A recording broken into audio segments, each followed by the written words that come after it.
Hello guys. तो आज हम एक नई सीरीज स्टार्ट करने जा रहे हैं जिसका मेन कैरेक्टर आगे जाकर बहुत ही ज्यादा पावरफुल बनता है। स्टोरी की स्टार्टिंग में हम लोगों को एक पैलेस दिखाया जाता है जिसका नाम होता है हेवनली डीमन पैलेस।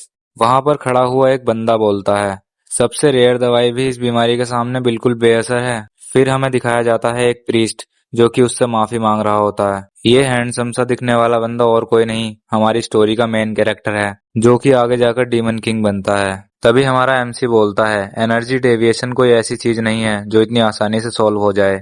इसमें सारी मेरी ही गलती है, मैं इसके लिए किसी और को दोषी नहीं ठहरा सकता। वो अपने मन में सोचता है, हाँ ये सारी मेरी ही गलती है क्योंकि मैं एक हाफ असेस्ड प्यूपिल हूँ। मुझे अपने आप पर शर्म आती है कि मैं इस हेवनली कल्ट का कल्ट हीर हूँ। कल्ट हीर एक पोजीशन है जो कि हेडमास्टर को दी जाती है। एमसी अपने मन में सोचता है, मुझे लगता है मेरे साथ ऐसा इसलिए हो रहा है ताकि मैं अपने मास्टर का कर्ज चुका सकूं। तभी सीन दूसरी जगह पर शिफ्ट होता है और हम देखते हैं वो उस कासल में घूमते घूमते सोच रहा होता है, रीस्ट की दी गई मेडिसिन भी किसी काम की नहीं थी, क्या ऐसा कुछ भी नहीं है जो मेरे काम आ सके। तभी हम देखते हैं किसी और बंदे को जो कि हमारे एमसी के पास आकर बोलता है, बहुत समय बाद मिले कल्ट हियर, क्या तुम ठीक थे जब वाइस कल्ट लीडर यानी कि मैं यहाँ पर मौजूद नहीं था। तभी हमारा एमसी भी उसे रिप्लाई करते हुए बोलता है, बहुत समय बाद मिले च्यून हाजिन, क्या बात है, मैंने तो तुम्हें आज तक ऐसे कभी कैसल में घूमते नहीं देखा। तभी च्यून हाजिन उसका रिप्लाई करते हुए बोलता है, अब जब कल्ट लीडर ही अपनी ड्यूटी को सही से नहीं कर रहा तो मुझे तो ध्यान देना ही पड़ेगा ना। ये मेरी जिम्मेदारी है कि हेवनली डीमन कल्ट सही से चलता रहे और व्यवस्थित रहे। एमसी उससे बोलता है, मैं तुम्हारे एफर्ट्स के लिए बहुत ही ज्यादा ग्रेटफुल हूँ। एमसी अपने मन में सोच रहा होता है, ये च्यून हाजिन एक दोगला इंसान है, ये कल्ट की भलाई के लिए तो बिल्कुल भी नहीं सोच रहा। ऐसा तो हो नहीं सकता कि वो अपने चैम्बर से सिर्फ इसलिए निकला हो कि उसे जानना है कि उसके आसपास के लोग क्या कर रहे हैं। तभी हम देखते हैं हमारा एमसी शॉक्ड हो जाता है और बोलता है, मैंने ये एक्सपेक्ट नहीं किया था, मैंने ये नहीं सोचा था कि वो मुझे एम करेगा मेरे ही चैम्बर में। अच्छा, तो अब पूरी बात मेरे समझ में आ चुकी है, ये जो ड्रिंक उसने मुझे दी है इसमें जहर मिला हुआ है। और तभी हमें देखने को मिलता है उसके रूम में बहुत सारे असैसिन्स छुपे हुए बैठे होते हैं। हमारा एमसी उनसे पूछता है, क्या तुम्हें भी ड्रिंक पीना पसंद है? मुझे अफसोस है, इस जहर भरी ड्रिंक को मैंने अपने हाथों से पिया। और तभी हम देखते हैं ये जो असैसिन्स ऊपर बैठे होते हैं वो उस पर एकदम से अटैक करने लगते हैं। एमसी उनसे बोलता है, तुम्हें सच में लगता है तुम मुझे मेरे ही चैम्बर में हरा सकते हो? तो ये तुम्हारी गलत फहमी है। फिर हम देखते हैं वो सारे के सारे असैसिन्स भड़क जाते हैं और उसकी तरफ तेजी से बढ़ने लगते हैं। एमसी इस सिचुएशन में भी बहुत ही ज्यादा शांत दिख रहा होता है। जब एक असैसिन उस पर अटैक करता है तब वो देखता है और बोलता है, इल्यूजन आर्ट, इसने ऐसा कब किया? हमारा एमसी अपनी जगह से टेलीपोर्ट होकर उनके पीछे चला जाता है और बोलता है, अगर तुम मुझे मेरी ही जगह पर मारना चाहते हो तब तो तुम्हें और ज्यादा तैयारी करके आना चाहिए था। तब वो सारे असैसिन्स उसकी बात पर भड़क जाते हैं और उस पर गुस्से से अटैक करने लगते हैं। एमसी अब भी बोलता है, तुम लोग काफी नहीं हो, और उन सभी असैसिन्स को एक ही झटके में मार देता है। वो उन्हें मारने के बाद बोलता है, तो तुम लोग बस इतना ही जानते थे, किस बात के असैसिन्स हो तुम? वो हंसते हुए बोलता है, मैंने तुमसे ये एक्सपेक्ट नहीं किया था कि तुम लोग इतने कमजोर होगे, तुमने तो मुझे निराश कर दिया। तभी वो देखता है उसके सामने च्यून हाजिन खड़ा होता है और सभी एल्डर्स उसके साथ खड़े होते हैं। हाजिन अपने मन में सोच रहा होता है, जो जहर मैंने इसे दिया है उसे एक आम इंसान अगर पी ले तो 1 मिनट में ही मर जाएगा। ये अभी तक उस जहर को पूरा पीने के बाद भी कैसे जिंदा है? ये सच में एक मॉन्स्टर ही है। तभी एमसी बोलता है, अगर मेरी बॉडी बिल्कुल ठीक कंडीशन में होती तो मैं तुम सभी के सिर में एक एक छेद तो जरूर कर पाता। बड़ी दुर्भाग्य की बात है। च्यून हाजिन उससे बोलता है, मुझे भी बहुत ज्यादा निराशा हुई है, मैंने इनसे ये एक्सपेक्ट नहीं किया था। च्यून हाजिन अपने मन में सोचता है, मैं नहीं चाहता ये ऑर्फन जो मेरे बगल में खड़ा है, जिसे मार्शल आर्ट तक नहीं आती, वो नेक्स्ट लीडर बने। मेरे सुपीरियर्स ने भी मुझे परमिशन दे दी है, तो अब पहला स्टेप मुझे ही उठाना पड़ेगा। तभी वो सभी मिलकर एमसी पर अटैक करने लगते हैं। एमसी बोलता है, हमारे सारे एल्डर्स बहुत ही ज्यादा नासमझ हैं, तुम सब लोग मिलकर मुझ जैसे कमजोर इंसान पर अटैक कर रहे हो जिसको तुमने जहर पिला दिया है, बहुत ही ज्यादा अफसोस की बात है। च्यून हाजिन उसका रिप्लाई करते हुए बोलता है, अपनी बकबक बंद करो, तुम जानते हो ये सब किस लिए हो रहा है, अगर तुम अपनी जिम्मेदारी सही से निभाते तो ऐसा कभी ना होता। एमसी तुरंत उसकी बात काटते हुए बोलता है, बकवास मैं नहीं तुम कर रहे हो, ये साफ साफ दिख रहा है तुम मुझसे जलते हो इसलिए तुमने मुझे जहर पिला दिया। कम से कम अब तो बताओ इस पूरी साजिश के पीछे कौन है? हाजिन उसकी बात से चिढ़ जाता है और एकदम गुस्से में उससे बोलता है, ये डिसीजन मैंने और एल्डर्स ने मिलकर लिया है। एमसी बोलता है, हाँ हाँ अब ज्यादा सफाई मत दो, मुझे सब पता है। मुझे लगता है ये ऑर्डर तुम्हें किसी बाहर के आदमी ने दिया है जो कि हमारे डिवाइन कल्ट में से नहीं है। तुमने और एल्डर्स ने मिलकर मुझे रास्ते से हटाने के लिए इस कल्ट को बेच दिया। क्या तुम्हें लगता है हमारे मास्टर ये सब जानकर खुश होंगे? चियोन हाजिन उसकी ये बात सुनकर बहुत ही ज्यादा भड़क जाता है और अपनी पूरी ताकत लगाकर उस पर अटैक करने लगता है। एमसी उससे बोलता है, जिस तरह से तुम भड़क रहे हो उससे तो यही पता चलता है कि मेरी बात पूरी तरह सच है। एमसी अपने मन में सोचता है, मास्टर को बहुत ही ज्यादा बुरा लगेगा जब उन्हें पता चलेगा जिस बच्चे पर उन्होंने सबसे ज्यादा भरोसा किया उसने आगे जाकर ऐसा काम किया।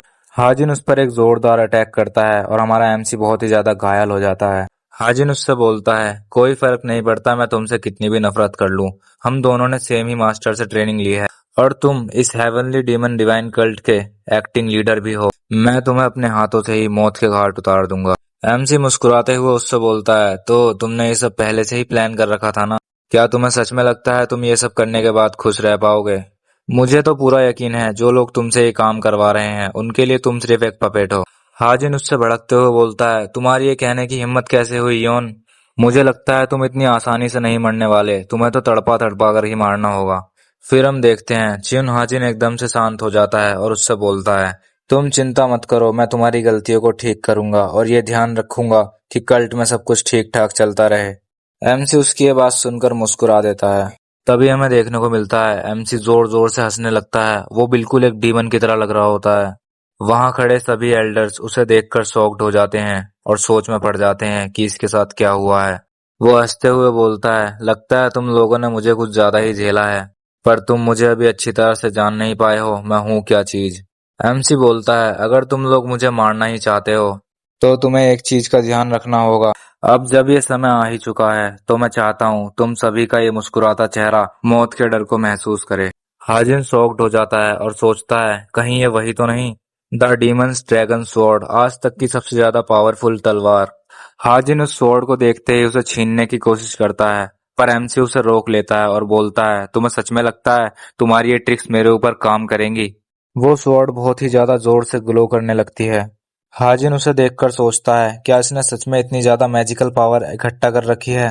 एमसी मुस्कुराते हुए बोलता है, मेरे पास जितनी भी शक्ति बची थी वो सारी की सारी मैंने इस ड्रैगन स्वॉर्ड में डाल दी है। अब ये स्वॉर्ड इतनी ज्यादा शक्तिशाली बन चुकी है जितना ताकतवर फर्स्ट हेवनली डीमन था। ये सारी एनर्जी मैंने तब इकट्ठा की जब तुम मेरे ऊपर ये छोटे मोटे अटैक्स कर कर खुश हो रहे थे। एल्डर्स उसकी ये बात सुनकर चिंता में पड़ जाते हैं और उनमें से एक आदमी बोलता है, एल्डर्स एस्यूम डिफेंस फॉर्मेशन, अपनी एनर्जी को एकत्रित करो और एक मैजिकल बैरियर बनाओ खुद की रक्षा के लिए। पर हमारा एमसी बोलता है, इसके लिए बहुत ही देर हो चुकी है। एमसी उन पर अपना सबसे शक्तिशाली अटैक कर देता है, soul combustion hell flame art. वक्त मानो रुक सा गया हो, उन सभी की सोल्स राख बनकर उड़ जाती हैं। सभी एल्डर्स ये सोच रहे होते हैं ये उनकी जिंदगी की सबसे बड़ी गलती थी। चियुन हाजिन अब भी चिल्लाते हुए बोल रहा होता है, योन तुमने ये ठीक नहीं किया। और फिर हम देखते हैं उन सभी की सोल्स पूरी तरह से डिस्ट्रॉय हो जाती हैं। हेवनली डीमन कल्ट में एकदम से शांति छा जाती है। फिर हम देखते हैं हमारे एमसी को जो कि बैठे बैठे ये सोच रहा होता है, मेरी जिंदगी भले ही इतनी खास ना रही हो, पर मैंने ये एक्सपेक्ट नहीं किया था कि मैं यहाँ पर इस तरह से मरूंगा। ये बिल्कुल उसी दिन की तरह है जब बचपन में सारे बच्चे मुझे मारते पीटते थे और मेरा मजाक बनाया करते थे। एमसी बुरी तरह से मार खाने के बाद बोल रहा था, मैं तुम सभी को नहीं छोड़ूंगा, तुम सबसे अपना बदला लूंगा। पर जो बंदा उसको मार रहा था वो उससे बोलता है, अगर तुम इस तरह की बातें फिर से करोगे तो मैं एक स्पिरिट को बुलाकर फिर से तुम्हें पिटवाऊंगा उससे। और तुम चिंता मत करो, मैं ये ध्यान रखूंगा कि तुम्हारी जिंदगी नर्क से भी बदतर बने। वहां पर खड़े बच्चे उसका मजाक बनाते हुए बोलते हैं, हमने तो सुना है इसका लोअर कोर भी टूटा हुआ है।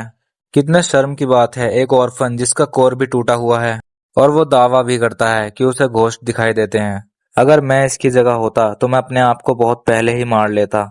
एमसी उसकी ये बात सुनने के बाद अपने सामने एक पड़े हुए पत्थर को देखने लग जाता है और वो उस पत्थर को उठाकर उस बंदे पर फिर से अटैक कर देता है। पर वो बंदा बोलता है, अब आएगा ना असली मजा, और वो सभी लोग फिर से मिलकर उसे मारने लग जाते हैं। एमसी वहां बैठे बैठे सोच रहा होता है, इन कमीनों को कभी समझ नहीं आएगा कि मुझे कैसा महसूस होता है, लेकिन मैं कभी भी हार नहीं मानूंगा, जैसे कि ये घोस्ट स्पिरिट्स कभी हार नहीं मानती। वो बोलता है, क्या तुम थोड़ी देर के लिए गायब नहीं हो सकते? तभी हम देखते हैं उसके पीछे से किसी की आवाज आती है और वो बोलता है, तुम्हारे पास स्पेशल आइज हैं। एमसी अपने मन में सोचता है, यहाँ पर यह आदमी कब से खड़ा है, मुझे तो इसकी प्रेजेंस भी महसूस नहीं हुई। वो एकदम से अलर्ट हो जाता है और घबरा जाता है। वो अपने मन में सोचता है, इसके कपड़े बहुत ही ज्यादा एक्सपेंसिव दिख रहे हैं और जो स्वॉर्ड इसने अपने हाथों में पकड़ी हुई है वो भी बहुत ही ज्यादा एक्सपेंसिव है। ये जगह जहां पर मैं बैठा हुआ हूँ ये जंगल के बहुत ही ज्यादा करीब है, तो अगर ये सिर्फ मेरे लिए यहाँ पर आया है तो इसका सिर्फ एक ही कारण होगा। एमसी उससे बोलता है, तुम्हें मेरी कर्स्ड आइस चाहिए ना, ले लो, वैसे भी ये मेरे किसी काम की नहीं है। वो बंदा जो वहां पर खड़ा होता है वो फाइनली उससे कुछ बोलता है। वो एमसी से बोलता है, क्या तुम मुझे अपनी आइज इतनी आसानी से दे दोगे? एमसी उसकी बात का रिप्लाई करते हुए बोलता है, तुम मुझे मार्शल आर्ट के एक मास्टर की तरह दिख रहे हो। मैं अगर चाहूं भी तब भी तुमसे नहीं लड़ सकता। मुझे नहीं पता मेरी आंखें एक दवाई की तरह काम करेंगी या तुम्हारी शक्ति बढ़ाने के किसी काम आएंगी, लेकिन तुम इन्हें निकाल भी सकते हो, उबाल भी सकते हो और काट भी सकते हो अगर तुम चाहो तो। तभी हम देखते हैं वो बंदा उसका कॉलर पकड़ते हुए बोलता है, ये आंखें कर्ज नहीं है, ये एक तरह की ब्लेसिंग है जो भगवान ने तुम्हें दी है।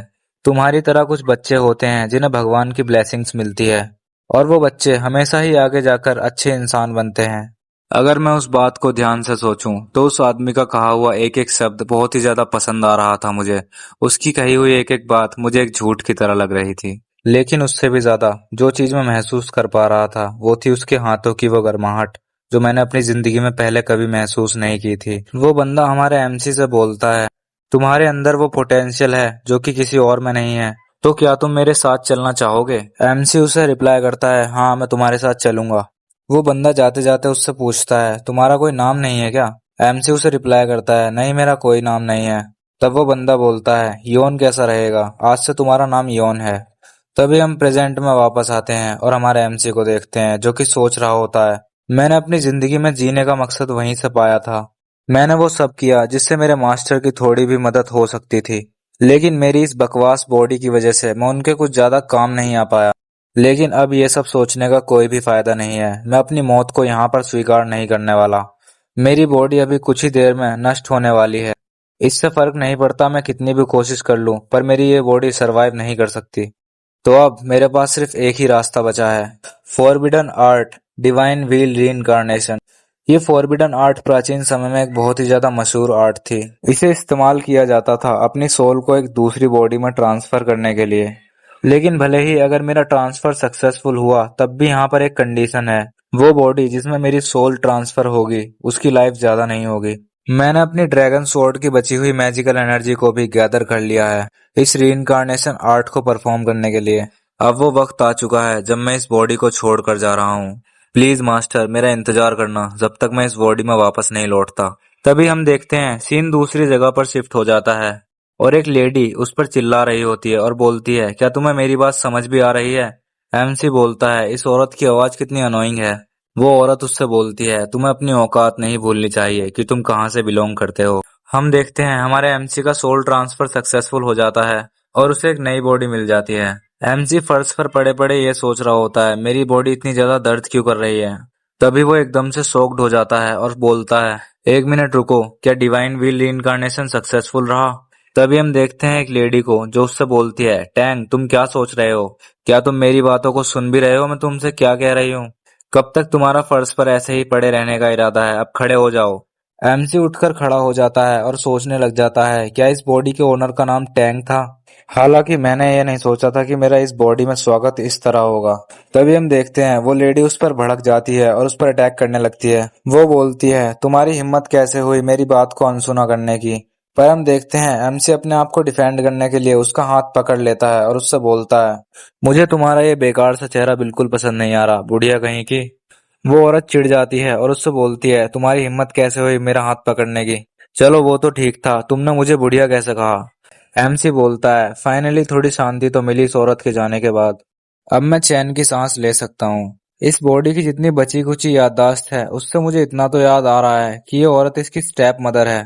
डिवाइन व्हील रीइंकार्नेशन उन्हीं बॉडी पर वर्क करता है जो कि कुछ समय में मरने वाली होती है। माना कि ये बच्चा इस औरत का असली बेटा नहीं था। क्या सच में कोई माँ अपने बेटे को इस तरह से मार सकती है? मैं तो सोचता था मेरी पहले की जिंदगी बहुत ही ज्यादा बेकार थी, पर इस टैंक की जिंदगी तो बिल्कुल मेरी जिंदगी से मैच करती है।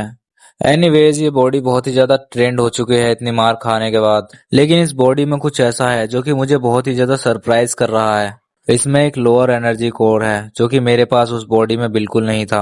अगर मैं अपने लोअर कोर को ट्रेन करके मार्शल आर्ट सीख लेता हूँ तो मैं उससे भी ज्यादा ताकतवर हो जाऊंगा जितना मैं पहले था। और अगर मैं अपनी मिस्टिकल एनर्जी को इस पूरे कोर के साथ मिक्स कर दूं तो मैं एक ऐसा इंसान बन जाऊंगा जिसे इस पूरी दुनिया में कोई नहीं हरा सकता। तभी एमसी बोलता है, नहीं नहीं, मुझे ऐसा नहीं सोचना चाहिए। मुझे अपना मकसद नहीं भूलना है कि मैंने अपनी बॉडी ट्रांसफॉर्मेशन क्यों किया है। मैं ताकतवर बनूंगा अपने मास्टर के लिए। और मुझे उन कमीनों को भी उनकी औकात दिखानी है जिन्होंने मुझ पर अटैक करवाया। मैं उन कमीनों को ये दिखा दूंगा कि डिवाइन कल्ट के लीडर से भिड़ने का अंजाम क्या होता है।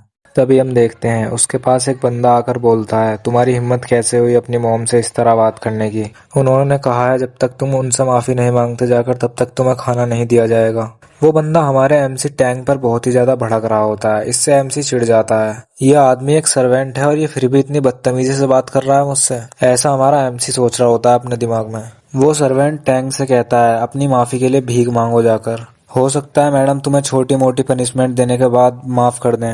एमसी उसकी आवाज सुनकर कंट्रोल नहीं कर पाता, उसे एक जोरदार पंच मार देता है। उसका पंच इतना स्ट्रॉन्ग होता है कि वो बंदा जाकर बहुत दूर गिरता है। वो सर्वेंट मार खाने के बाद उससे बोलता है, तुम इतने बदतमीज क्यों हो? मैं तुमसे कितनी पोलाइटली बात कर रहा था, तुम्हें समझाने के लिए आया था मैं यहाँ पर। एमसी उसे गुस्से में घूरते हुए बोलता है, दोबारा मुझसे इस टोन में बात करने की हिम्मत भी मत करना। वो सर्वेंट हमारे एमसी से बोलता है, अगर तुमने मुझे मारने की जरा भी कोशिश की तो तुम बहुत ही ज्यादा मुसीबत में पड़ जाओगे। पर एमसी उसकी एक बात नहीं सुनता और उसे बहुत ही ज्यादा गुस्से से पीटने लग जाता है। वो बंदा कहता है, मुझे मत मारो, रुक जाओ। एमसी उस बंदे को बुरी तरह से धोने के बाद उससे बोलता है, मुझे भरोसा है तुम अपना काम ठीक से करोगे। आखिरकार तुम यहाँ के वफादार सर्वेंट जो हो। अब तो तुम्हें समझ में आ ही गया होगा ना मैं कितना दयालु इंसान हूँ। तभी वो सर्वेंट उसका रिप्लाई करते हुए बोलता है, ऑफ कोर्स मैं आपकी काइंडनेस को कभी नहीं भूलूंगा। एमसी मार मार के उसकी शकल का नक्शा ही बिगाड़ देता है। वो बंदा हमारे एमसी से बोलता है, मैं पूरी जी जान लगा दूंगा आपको और आपकी मोम को सर्व करने के लिए। तब टैंग उसका मजाक उड़ाते हुए बोलता है,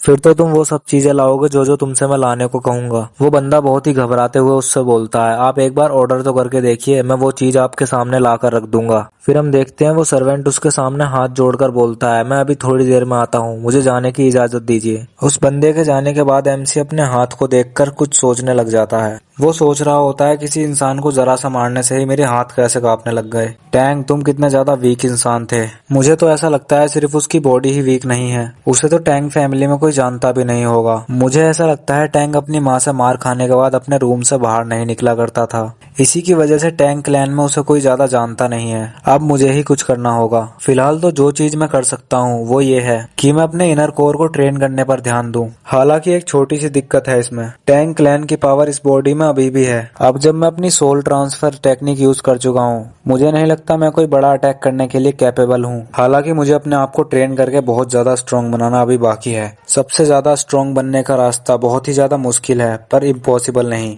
मैं अपने आप को और अपनी पावर्स को प्रूव करके ही रहूंगा। मेरा आने वाला रास्ता बहुत ही ज्यादा मुश्किल होने वाला है और मुझे इस पर संभल कर चलना होगा। चलो, मुझे इस बात की तो खुशी है कि डिवाइन व्हील रीइंकार्नेशन करने के बाद मेरी मेमोरीज नहीं मिटी। मेरी करंट सिचुएशन को देखते हुए मेरे लिए जो सबसे सुटेबल कल्टीवेशन मेथड है उसका नाम है वेनम ड्रैगन कल्टीवेशन टेक्निक। ये एक तरह की कल्टीवेशन टेक्निक है जिसे डेमोनिक कल्ट की पॉइजन आर्ट टेक्निक सीखने के लिए बनाया गया था। ये आर्ट डेमोनिक एनर्जी यूज नहीं करती, इसके बजाय ये पॉइजन एनर्जी यूज करती है। और जहाँ तक मुझे पता है टैंग क्लैन की कल्टीवेशन टेक्निक मार्शल आर्ट पर बेस है। मुझे यकीन है मैं इस टेक्निक को मास्टर कर लूंगा। हालांकि जब टैंग क्लैन डेमोनिक कल्ट के अगेंस्ट फाइट करता था तब उनके ग्रुप का नाम ऑर्थोडॉक्स फैक्शन था जो कि पॉइजन टेक्निक यूज करते थे। अगर मैंने इस बॉडी में डेमोनिक आर्ट को the venom dragon cultivation technique से मिक्स कर दिया तो कोई भी मुझे पहचान नहीं पाएगा और ना ही किसी को मुझ पर शक होगा। जो सबसे बड़ा इशू यहाँ पर है वो ये है, मेरी बॉडी को बहुत सारा दर्द झेलना पड़ेगा इस टेक्निक को यूज करते समय। और अगर मुझे पॉइजन यूज करके किसी पर अटैक करना है तो उससे पहले मुझे पॉइजन को कंज्यूम भी करना पड़ेगा। लेकिन एक सेकंड रुको, मुझे यहाँ पर किसी के होने का एहसास हो रहा है। तो तुम्हारा कब तक मुझे ऐसे ही घूरते रहने का प्लान है? मुझे पता है मैं अपनी पिछली लाइफ में कुछ ज्यादा ही हैंडसम था, पर अगर तुम सब मिलकर मुझे इस तरह से घूरते रहोगे तो थोड़ी बहुत शर्म तो मुझे भी आएगी ना। क्या कहते हो सीनियर च्यून और एल्डर्स? हमें देखने को मिलता है एमसी के रूम में उन सभी एल्डर्स की आत्माएं होती हैं च्योन हाजिन की आत्मा उससे भड़कते हुए बोलती है, योन तुम्हारी हिम्मत कैसे हुई मुझे मारने की। सभी लोग कहते थे तुम थोड़े से क्रेजी तो हो, लेकिन मैंने ये नहीं सोचा था कि तुम हेवनली डीमन डिवाइन कल्ट के वाइस कल्ट लीडर को इस तरह मार दोगे। एक एल्डर हमारे एमसी से बोलता है, कल्ट हियर, हमें इन चेन से आजाद कराओ। अगर तुमने ऐसा नहीं किया तो तुम्हारे लिए अच्छा नहीं होगा। एमसी बहुत ही ज्यादा शांति से उससे बोलता है, तुम सभी कीड़े मकोड़ों को इस हालत में देखकर मुझे बहुत ही ज्यादा खुशी मिल रही है। वो सभी लोग उस पर भड़कते हुए बोलते हैं, तुम्हारा ये एटीट्यूड अभी तक कम नहीं हुआ, जबकि तुम भी हम लोगों की तरह ही मर चुके हो। तुम्हारा ये एटीट्यूड ही वो कारण है जिसकी वजह से हमें तुम्हारे अगेंस्ट जाना पड़ा। एमसी बहुत ही ज्यादा गुस्से में उनसे बोलता है, मेरी मौत की प्लानिंग करने के बाद तुम्हें ये सब बोलने का कोई अधिकार नहीं है। फिर जिस चेन में उसने उन्हें बांधा होता है वो उसे खींच देता है और च्योन हाजिन जमीन पर गिर जाता है। एमसी उससे बोलता है, तुम्हें मेरी ताकत का पहले से ही अंदाजा था ना च्योन हाजिन, फिर भी तुमने अपनी मौत को बुलावा दिया, अब भुगतो, अपनी मौत को अपने सामने देखो, ये है मेरी असली ताकत। एमसी उससे बोलता है, तुम्हें नहीं लगता अगर तुम इस स्टेट में ज्यादा रहे तो तुम दोबारा रेइनकार्नेट नहीं हो सकते। च्योन हाजिन उसके सामने गिड़गिड़ाते हुए बोलता है, तुम्हें मुझसे इन्फॉर्मेशन ही चाहिए ना तो तुम ले सकते हो। एमसी उसका रिप्लाई करते हुए बोलता है, मुझे तुम्हारी इन्फॉर्मेशन नहीं चाहिए, मेरे पास बहुत से लोग हैं जो कि मुझे इन्फॉर्मेशन प्रोवाइड कर सकते हैं, तो अब नर्क देखने के लिए तैयार हो जाओ। एमसी च्योन हाजिन की सोल को एक बॉल में ट्रांसफॉर्म कर देता है। वो उसे बॉल में ट्रांसफॉर्म करने के बाद बोलता है, चलो तो मेरा न्यूट्रिशन बनने के लिए तैयार हो जाओ। फिर वो उसे खा लेता है। ये सब देखकर एल्डर्स शॉक हो जाते हैं। हमारा एमसी एक जीते जागते मॉन्स्टर से कम नहीं है। सभी एल्डर्स बोलते हैं, उसकी पूरी सोल को खाने के बाद भी ये अभी तक खड़ा कैसे है। एमसी उन सभी की तरफ घूरते हुए बोलता है, च्योन हाजिन को तो मैंने अपना खाना बना लिया, अब अगली बारी किसकी है, जल्दी एक एक करके आओ, मेरे पास ज्यादा वक्त नहीं है। अब तुम ही सोच लो, या तो मैं तुम्हें नष्ट कर दूं या फिर मेरी बॉडी में आकर मेरी पावर्स बढ़ाओ। सभी एल्डर्स उसकी ये बात सुनकर शॉक्ड हो जाते हैं। एमसी बोलता है, तो तुम सभी ने मेरी बॉडी में आकर मेरी ताकत बढ़ाने वाला रास्ता चुना, बहुत बढ़िया। तो तुम्हारे कहने का मतलब ये है कि तुम एक एसोसिएशन नाम के ऑर्गेनाइजेशन के ऑर्डर को फॉलो कर रहे थे। तुम्हारी बातों को सुनकर मुझे ये बोलने में शर्म आती है कि तुम हेवनली डीमन डिवाइन कल्ट के ग्रेट एल्डर्स हो। कहीं तुम अपने आप को बचाने के लिए मुझे कोई मनगढ़ंत कहानी तो नहीं सुना रहे। सभी एल्डर्स उससे घबराते हुए बोलते हैं, नहीं नहीं, हम बिल्कुल भी झूठ नहीं बोल रहे। एमसी उनकी ये बात सुनकर कुछ सोचने लग जाता है। वो सोच रहा होता है कि उस ऑर्गेनाइजेशन का कोई नाम क्यों नहीं है, शायद वो अपनी आइडेंटिटी को सबसे छुपाना चाहते होंगे। एमसी अपने मन में सोचता है, हेवनली डीमन डिवाइन कल्ट एक नॉर्थडॉक्स कल्ट है जो कि कल्ट लीडर को एक गॉड की तरह पूजता है। डिवाइन कल्ट के सभी एल्डर्स हेवनली डीमन को भगवान की तरह पूजते हैं। मुझे लगता है किसी इंसान ने इन्हें मास्टर के खिलाफ भड़का दिया है, जिसकी वजह से इन लोगों ने मुझ पर अटैक कर दिया। इसका सीधा सीधा मतलब ये है, इन लोगों को डीमन डिवाइन कल्ट से भी ज्यादा उस ऑर्गेनाइजेशन से डर लगता है जिन्होंने इन्हें ये करने के लिए कहा। तो शायद वो ऑर्गेनाइजेशन कुछ ज्यादा ही बड़ी और स्ट्रॉन्ग है। शायद उसमें कुछ ऐसे भी लोग होंगे जो कि मेरे मास्टर से भी ज्यादा ताकतवर हों। उन सभी सोल से इन्फॉर्मेशन निकलवाने के बाद वो उन्हें खा लेता है और बोलता है, इस ऑर्गेनाइजेशन से लड़ने में बहुत मजा आएगा।